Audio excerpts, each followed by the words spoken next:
Good morning, students. Welcome back in our maths class. So today we are going to discuss our next exercise, that is exercise number 12.5. I think it's 12.5. Look at here. Yes. This is our exercise, but before starting our exercise, we have to learn what is our topic, and our topic is perpendicular lines. First topic is okay. Not this is our topic. Our topic is perpendicular. First topic, ठीक है? Perpendicular line क्या होता है? तो when two lines are at right angle to each other, or when the angle between two intersecting lines is 90 degree, then they are said to be perpendicular. देखो कोई दो line होती है, ठीक है, वो एक दूसरे को राइट एंगल पे कट कर रहे हैं तो उसे क्या बोलते हैं? Perpendicular line. मतलब ए बी के परपेंडिकुलर कौन है? सी डी है. या आप ऐसे भी बोल सकते हो कि सी डी के परपेंडिकुलर कौन है? ए बी है. ठीक है. परपेंडिकुलर को शो करने का जो सिंबल होता है वो ये होता है. मतलब हम इसमें क्या कर सकते हैं? ए बी जो है वो परपेंडिकुलर किसके? सी डी के. या आप ऐसे भी लिख सकते हो जो सी डी है वो परपेंडिकुलर किसके? ए बी के. ठीक है, इस तरह भी आप लिख सकते हो.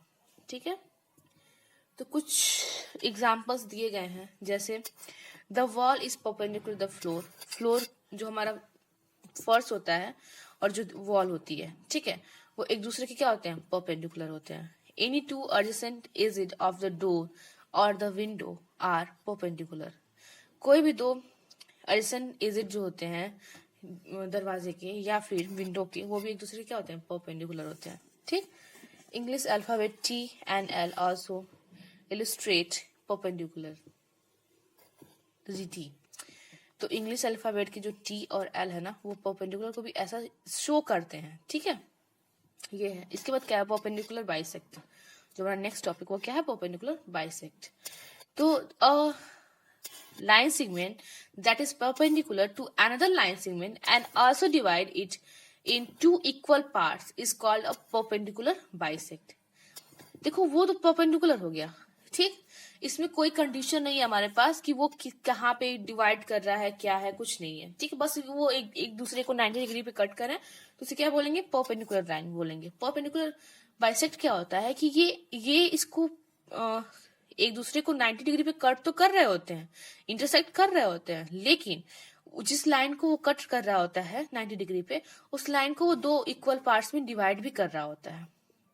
ठीक है, मतलब जो पी ओ है वो ओ क्यू के बराबर होगा. हम यहाँ पे नहीं बोल सकते कि ये एक दूसरे के बराबर, लेकिन हम यहाँ पे बोल देंगे कि पी ओ है जो ओ क्यू के बराबर है. क्यों? क्योंकि ये बाइसेक्ट कर रहा है, मतलब दो इक्वल पार्ट में डिवाइड कर रहे हैं. परपेंडिकुलर लाइन है लेकिन दो इक्वल पार्ट में डिवाइड कर रहे हैं. ठीक है, इसी पे आपका ट्राई दिस का 12.1 है. Let C D be the perpendicular bisect of A B in the given figure. If AM is equal to 3.5 centimeter, the measure of which one is incorrect. अगर देखो ये परपेंडिकुलर बाइसेक्ट है, मतलब CD जो है वो AB को दो इक्वल पार्ट में डिवाइड करे, इक्वल पार्ट में. तो AM अगर 3.5 है तो आपका BM भी क्या हो जाएगा? 3.5 ही हो जाएगा. ठीक है, MBA बोलो या BM बोलो. ठीक है, तो यहाँ पे फर्स्ट क्या कह रहा है? कौन सा गलत है ये बताना है ना. Angle AMC is equal to 90 degree. तो यहाँ पे 90 डिग्री श्योर है बनेगा. ठीक है, एंगल BMC ये भी 90 डिग्री बनेगा. ठीक, MB is equal to 3.5 centimetre, सही है. NCD is equal to 7 centimetre. हमें AB का लेंथ तो 7 सेंटीमीटर हम लिख सकते हैं, लेकिन CD का हम नहीं लिख सकते. CD की वैल्यू में नहीं पता है क्या है, तो ये क्या हो जाएगा? ये इनकरेक्ट हो जाएगा. ठीक, नेक्स्ट क्या करेंगे? Which angle measure of two set square kept in your geometry box in common. इनमें से किन एंगल को हम मेजर कर सकते हैं दो सेट स्क्वायर को ज्योमेट्री बॉक्स में रख के, मतलब ज्योमेट्री बॉक्स में जो हमारे दो सेट स्क्वायर होता है ना, उसको रख के हम इजिली किसी भी वैल्यू को, किसी भी एंगल को हम फाइंड आउट कर सकते हैं कौन सा हो जाएगा। तो वो हमारा हमेशा क्या होगा, 90 डिग्री एंगल होगा। ठीक है। In the following figure point A B C D E F G H are marked on line L at equal distance, that is A B बराबर बी सी बराबर सी डी बराबर D E बराबर E F बराबर F G बराबर जी H बराबर, ठीक है। And also मैं बराबर बोल रही हूँ, इक्वल है, sorry, A B is equal to B C is equal to C D is equal to D is equal to E F is equal to F G is equal to G H, ठीक है। Also find M perpendicular to L, ठीक है। मतलब ये figure दिया गया, इसमें कुछ पॉइंट्स है, आपको ये बताने हैं कि क्या ए बी जो है वो बी सी के बराबर है, क्या बी सी जो है वो सी डी के इक्वल है, क्या डीई जो है वो ई एफ के इक्वल है। तो ये आप क्या कर सकते हो, आप इसको मेजर करके बता सकते हो, तो स्केल के थ्रू आप इसको मेजर करोगे, ठीक। एंड इसने क्या बोला कि एम जो है वो एल के परपेंडिकुलर है, तो हाँ है, बिल्कुल है, तो ये करेक्ट है। तो which among the following is not true, इसमें से कौन सा सही नहीं है, ठीक है। तो यहाँ पे क्या दिया गया, एम, सॉरी यहाँ से करते हैं, B C is equal to C D, B C is equal to C D, ठीक। तो आप इसको मेजर करिएगा, बताइएगा कि ये करेक्ट है या नहीं है। और A C is equal to D E, D E ये नहीं हो सकता। ए सी देखो ये इतना, इसको इतने को कर रहा है क्या, कि ये इतनी जो वैल्यू है, मतलब दो वैल्यूज में आ रही है ना, वो सिर्फ एक वैल्यू के बराबर होगी, तो ये गलत है, यही आपका गलत मिलेगा, ठीक है।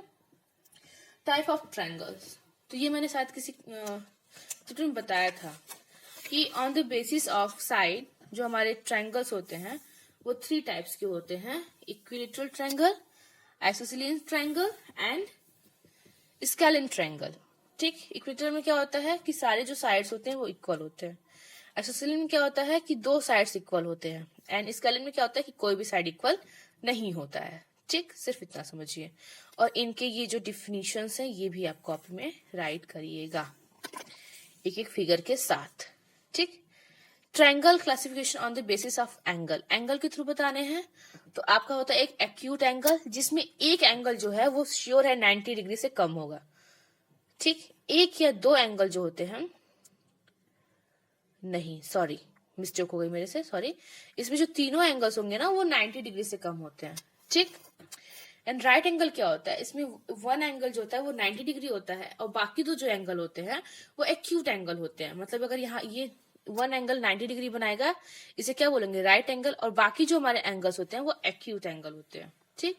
ऑब्ट्यूज एंगल ट्रायंगल्स क्या होते हैं, इसमें एक जो एंगल होगा वो 90 डिग्री से ज्यादा होगा, और बाकी जो होंगे वो एक्यूट होंगे, ठीक है। तो ये होगा हमारा ऑब्ट्यूज एंगल ट्रायंगल, ठीक। ट्राई दिस में क्या कह रहा है, देखो, triangle whose all angles are less than 90 degree is type of acute angle triangle. बोला गया है कि ट्रायंगल जिसकी सभी वैल्यू 90 डिग्री से कम होती है उसे क्या बोलते हैं, तो मैंने अभी बताया था ना एक्यूट एंगल, तो हो जाए एक्यूट एंगल ट्रायंगल, ठीक है। In scalene triangle angles are equal, scalene में अगर आपके कोई भी साइड इक्वल नहीं होंगे तो क्या एंगल इक्वल हो सकते हैं, नहीं ना, तो हो जाएगा क्या, no, none. If each side of triangle is 5.6, what kind of triangle it will be? अगर सभी साइड के जो ट्रायंगल के जो जितने भी साइड हैं, 3 साइड है, उनकी वैल्यू 5.6 सेंटीमीटर है, तो आपको ये बताना क्या है कि वो किस तरह का ट्रायंगल होगा। तो मैंने यहाँ बताया ना इक्विलेटरल, इसमें सारे साइड क्या होते हैं, बराबर होते हैं, ठीक। तो ये हो जाएगा आपका। अब बात करते हैं हम एक्सरसाइज 12.5 की। इसमें बताना क्या है, फर्स्ट में classify the following triangles on the basis of side and angles, side and angle की बेसिस पे इनको क्लासिफाई करना है, ठीक है। तो ये आपका क्या हो जाएगा, ये आपका जो होगा इसको बोलेंगे आइसोसेलेस ट्रायंगल, क्यों, इसमें दो एंगल्स क्या है, दो साइड क्या है, सेम है, ठीक। इसको इक्विलेटरल बोलेंगे। ये आपका राइट एंगल भी हो सकता है। फर्स्ट आपको साइड के बेसिस बताना है, सेकंड आपको एंगल्स की बेसिस बताना। तो फर्स्ट आप साइड के बेसिस बता दीजिएगा, और सेकंड जैसे इसमें क्या हो रहा है, इसमें 90 से सारे एंगल्स कम बन रहा है ना, तो ये आपका क्या हो जाएगा, एक्यूट एंगल ट्रायंगल हो जाएंगे। ये भी वही होगा, ठीक। ये आपका राइट एंगल होगा, ये आपका ऑब्टयूज होगा, ये भी आपका ऑब्टयूज होगा, और ये भी आपका ऑब्टयूज होगा, ठीक है, मैंने बता दिया आपको। नेक्स्ट क्या होता है, classify the following triangles on the basis of given side. जो साइड दिए गए उस बेसिस पे आपको क्लासीफाई करने ट्रायंगल्स के, मतलब ट्रायंगल्स कौन सा ये हो सकता है, ठीक है। तो वही 3 है आपके पास, आपको बस एंगल्स की मेजरमेंट साइड की मेजरमेंट देखनी है। अगर 2 बराबर है तो आइसोस्केलिन होगा, अगर तीनों इक्वल हैं तो आपके हो जाएंगे इक्विलेटरल, और एक भी इक्वल नहीं तो वो क्या हो जाएगा, आपका स्केलिन ट्रायंगल हो जाएगा, ठीक। देख लीजिएगा, classify the following triangles are on the basis of given angles. जो एंगल्स दिए गए उनके बेसिस पे आपको ट्रायंगल्स बताने कौन कौन से हैं। तो देखो ए में क्या है कि in triangle A B C, angle A is equal to 30 degree, angle B is equal to 70 degree and angle C is equal to 80 degree. तो ये बताइए इसमें से कोई भी एंगल 90 से ज्यादा है, नहीं है ना। तो जब 90 से ज्यादा नहीं है तो इसका मतलब क्या होगा, ये एक्यूट एंगल ट्रायंगल होंगे। ये आपका देखो 90 है तो ये राइट एंगल, अगर एक भी एंगल 90 डिग्री है तो वो राइट एंगल ट्रायंगल बनेगा, और एक भी एंगल अगर 90 डिग्री से ज्यादा है तो वो क्या हो जाएगा, ऑब्टयूज एंगल ट्रायंगल बनेगा, ठीक है। इसके बाद 4 फिल इन द ब्लैंक्स है, the measure of each angle on a equilateral triangle is equal, मतलब सेम भी बोल सकते हैं, ठीक है। इक्वल लिख लीजिए। The another name of regular triangle is, regular triangle का दूसरा नेम क्या है, ठीक है। तो क्या बोलते हैं इसे, इसको बोलते हैं इक्विलेटरल ट्रायंगल। क्या बोलते हैं, इक्विलेटरल ट्रायंगल, ठीक है। A triangle having 2 sides equal is called, and एक ट्रायंगल जिसके पास 2 साइड्स इक्वल होती हैं उसे क्या बोलते हैं, बता दिया मैंने इसको भी। A triangle having all side different will have all angles different, ठीक है। जिनके साइड डिफरेंट होंगे उनके एंगल भी क्या होंगे, डिफरेंट ही होंगे, ठीक। मैच द फॉलोइंग, मैच करना है measures of triangle and type of triangle. 3 sides of equal length, तीनों साइड इक्वल होंगे तो कौन सा बनेगा, इक्विलेटरल ट्रायंगल, ऐसे मैच कर लीजिएगा। 2 साइड्स आर इक्वल,